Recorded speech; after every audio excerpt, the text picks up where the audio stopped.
waxaan andamacsanaana waa inaan $20,000 kuu soo diro.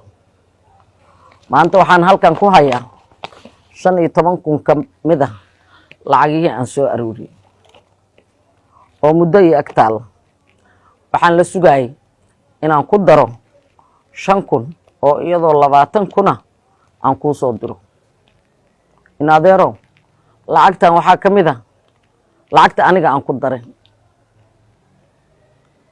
oo ah $3,000 ka mid ah, waana mushaarkii iyo wasiirnimo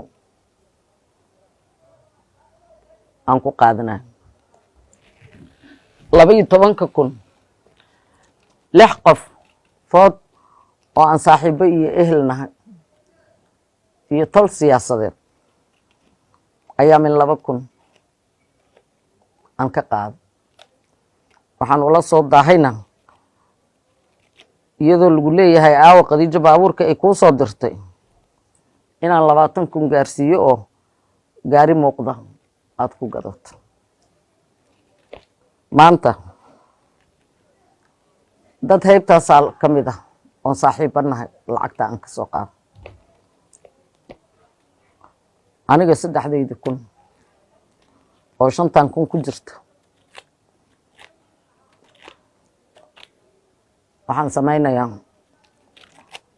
dadkaas guddigii gurmadka koonfur galbeed u magacowda ayaan ku wareejin doonaa. saaxiibada kalena dib baan ugu celin doonaa xoolahooda. adigana waxaan ilaahay kaaga baryayaa inuu xaqa ku tuso, garabkaaga galo. ma awoodo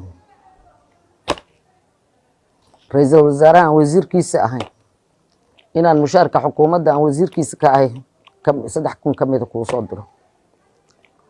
ma awoodo saaxiibadii ila damqaday markaan u sheegay oo dad heybtaasi ka mid ay ku jiraan inaan ka soo qaado